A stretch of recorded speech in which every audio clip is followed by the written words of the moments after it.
vehicles, popularly known as Keke, has become the cornerstone of livelihood for people, connecting both the rural and the urban community.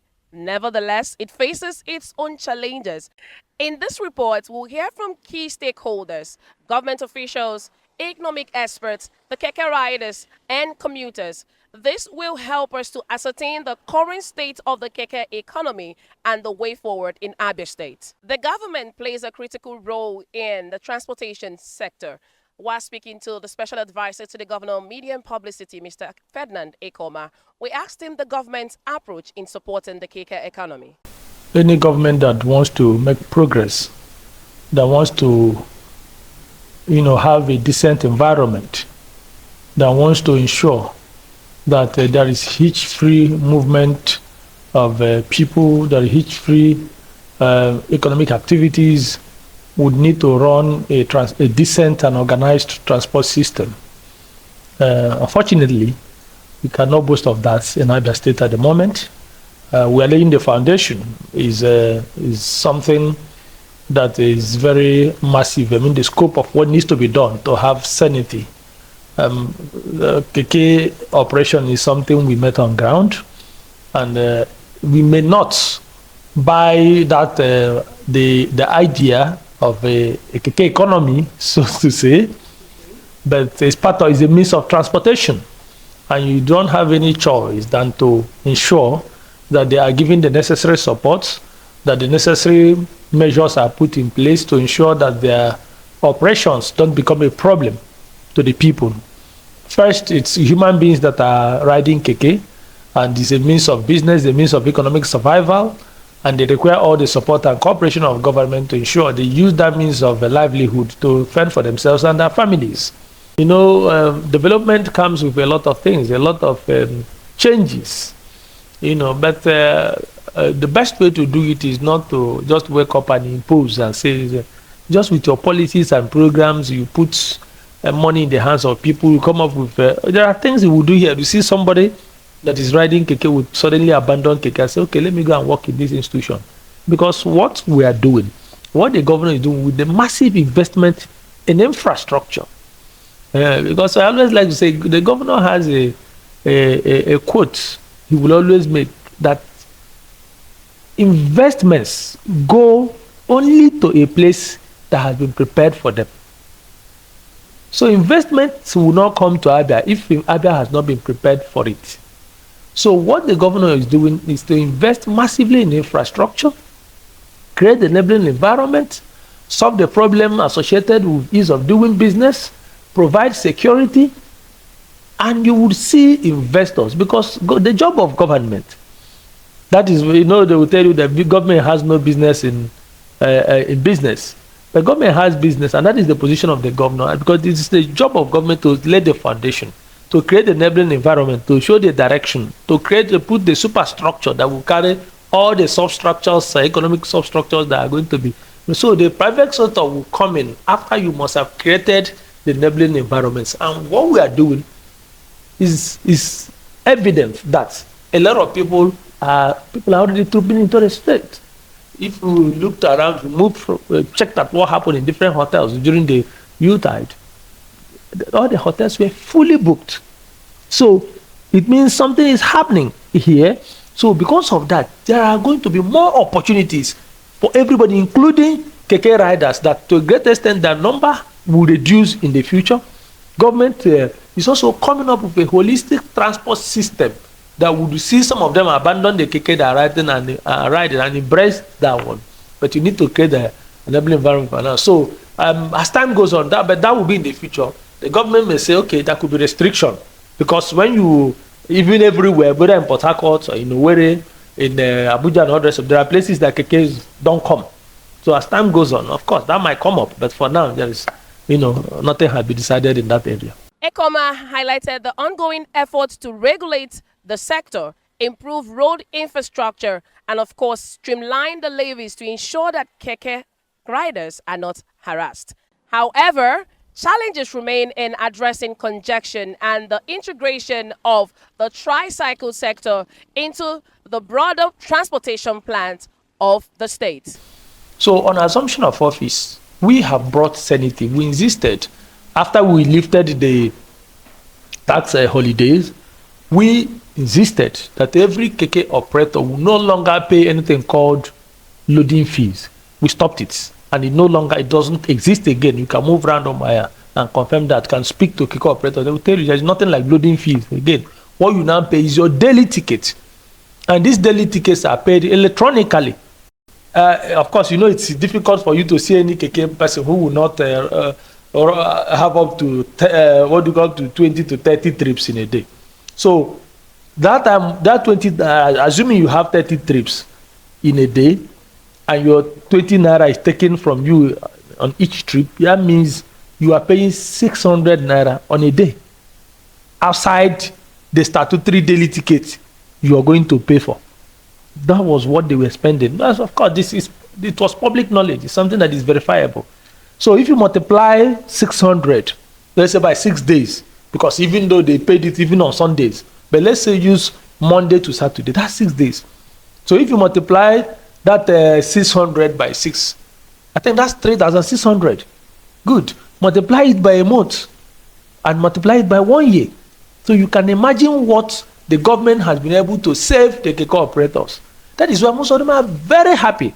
This sense of relief is what they've heaved since Governor Alex Otti assumed office. And again, that also impacted on the ease of doing business, because you had touts everywhere. Everybody saw Abia as a destination point where you will come, you stop at Men Park, you join the Agbero group, you begin to extort people, begin to collect money. So they were constituting nuisance.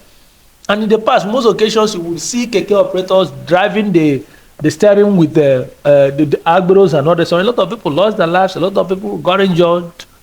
Those things have become a history. So those are the measures that have been taken. Like I said, government wants to create a system that will make it both easy for the operators and for the government. So you can see from the economic point of view, you could see that the Keke people, their lives have been changed by that mere policy implemented by the government to say no loading fee again, no form of extortion again, no form of harassment again. You understand? So that is what the government has taken in that area. But then generally transport, in the area of transportation generally, measures are being put in place, to ensure that not by force to reduce number of Keke operators, but we know that there are equally, because it's equally not an easy job. Government is also coming up with ideas of initiatives that will be implemented to ensure that some people have more dignifying jobs to do. But how do you do it? You will have to create an enabling environment that will ensure that investors come here to invest. And when the investors come here and invest, and jobs will be created and people will be employed. Before we came, that there was a restriction, that stopped Keke operation with a certain number of time. Then that was either 7 p.m. or 8 p.m. So we came and lifted that, because the governor's position has always been that he wants to build a 24-hour economy. So if you want to build a 24-hour economy, then unnecessary restriction of movement of vehicles and Keke, must be checked. The restrictions will work against the implementation of that vision. So what did we do? We lifted it.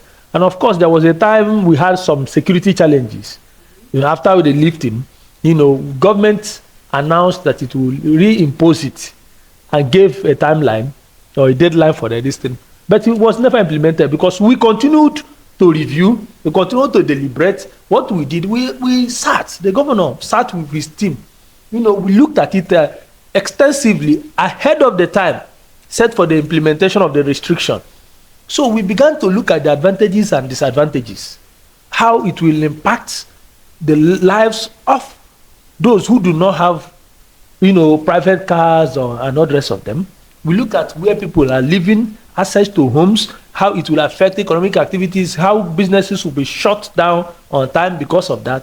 So we now said, as a government, that we are an institution, we are powerful, we are big enough to do everything that is required to be done to ensure we stop the criminals who are doing this.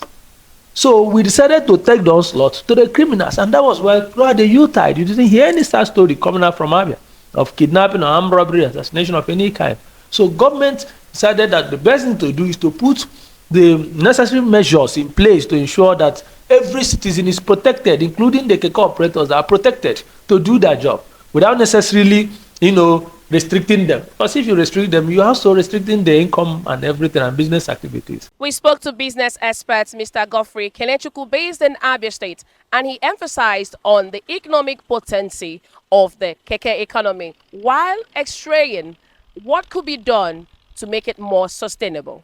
So now let's imagine we have 100 people waiting at a bus stop to get down from Umudike Junction down to Meklopa University, and a Keke shows up. It means that Keke will have to go 30 times to move this number of people down to their location. Whereas a bus can move 18 people. But now we know that the Keke goes faster and it's easier to, board 3 people than 18 people. By the time the bus has now, got to its 18th person, the Keke would have done 4 to 5 tons. Now, imagine if you have 3, 4, 5 kekes in an environment running these trips to and fro at every given time. These are the problems that society has, and this is the problem of transportation that the keke economy is trying to solve at the same time. So when you ask me if there is an investment opportunity in this particular sector or in the keke economy, I will gladly tell you that yes, there is a high viability of investment here, because I believe that we have more people and we have less vehicles to actually transport them to their destinations. Previous events have had it that whenever we have infrastructural challenges in the country, especially like something like bad road, not the government, not the top players in the industry are the ones that are going to absorb, the cost or absorb the pains for it. It's the masses, you and I, we ordinary people, we absorb the problem for it. We are looking at increased tariffs. We're looking at increased cost of transportation, going from here to here. If it was 15 naira before, but because of the bad road, prices might go up 100 naira because these vehicles need to be maintained, number one. And, the time constraints that are going to take to pass through point A to point B that has a very bad road, it's not the same time it will cost to go through a very good road. So these are the things we need to look at. What is the cost of transporting, or what is the time value of money in transporting this thing on a bad road and it's on a very good solid road? According to Mr. Kenechukwu, innovations such as digital payment systems and of course partnership with financial institutions will transform the sector, and it will be a win-win situation for both the Keke riders and the commuters. Now, if you really want to know how potent something is, allow it to thrive on its own. Without the agents, can this thing actually thrive? Can the Keke drivers on their own actually pay their levies without going to the agents? That's why I say we need to have a deepened structure and build more orientation on digital literacy and also financial inclusion. Because, I believe that with my ATM card, I can make any payment I can online. I believe that with USSD, unstructured with USSD, I can actually make payments for any services or any payment I want to do. Now, these are the things that are already in play in the cashless economy. But how many people or how many Keke drivers can actually make these transactions on their own without an agent? Now, that is the main question. That's why I talked about, deepening, the level of digital literacy and also financial inclusion. Now, secondly, what are the structures in place to know who has paid and who has not? This is why you still see the touts on the road. Now, the touts are just trying to keep up with the checks and balance, first of all, of the agents. Without the touts doing these things, we don't know who has paid and who has not paid. It's not like there's a barcode to scan or anything. Because at the end of the day, it means that this touts will still be by the roadside. But now, they will no longer be, they won't be the touts we know anymore. They'll be more like digitalized touts. Because if payments are done by the Keke riders, there will be something to prove that they have made payments for the day. Maybe a barcode, maybe a link, maybe something that will give an immediate response that this person has paid. Can I just use my phone and have a system that will look through your plate number and know that you have paid? These are the questions to ask. So it does not still eradicate the fact that there will still be people having the checks and balances by the roadside to make sure that these fees have been paid by the Keke riders. Abia State has a figure of over 17,000 Kekes operational in Abia State. Now we're looking at 17,000 multiplied by 350 naira levy every day, which is around roughly 6 million if I'm not mistaken. Now you transpose that by 5 working days in a week, that's at 30 million. You do that by 4 weeks in a month, That's about 120. Now multiply that by 12. You have over 1 billion naira. Now let's remember that Abia State had a report that in its H1, its IGR was estimated at 15.5. If we had to transpose that same result to the end of to the H2 of 2024, we're looking at 31.1 billion. Now we have Keke economy and informal economy generating over 1 billion naira in a state. I mean, that's to show you how lucrative and how supportive that economy is to the IGR of Abia State. The backbone of the Keke economy are the Keke riders themselves. Some Keke riders share their daily experiences and their challenges. Well, it's a long story, Sha. I was a victim of the demolition of Owerri Road and this main market, so no other alternative. I have to join Keke driving to earn living. We buy a ticket 350 naira every day. I think that covers the whole Abia State, wherever you operate within Abia State. Personally, I don't have challenges on my own, unless maybe you park illegally. This organized aburo, they call it harmonized task force, but I call it organized aburo.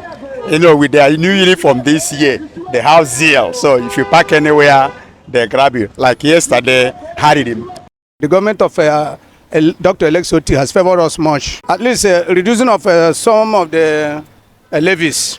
And he has made a very good, nice rules for us to apply. And most of the criminals who have been threatening us here in the town have been reduced. In this case, I will advise government to put more check-ins to the characters here in the street. Most to put on security men to monitor the movements and the character of people. Most these Keke people, because some people use Keke to intimidate people in the town here or to put bad things here in the town. Our challenge is, though the problem we have here earlier to the time is that the removal of the subsidy affect every business here in the country. Even the inflation of the transport union or movement. So the so-called removal of the subsidy were the most of the problem that we see or we realize here in this country. We have doubts, many. There are many. Of course, they are disturbing us.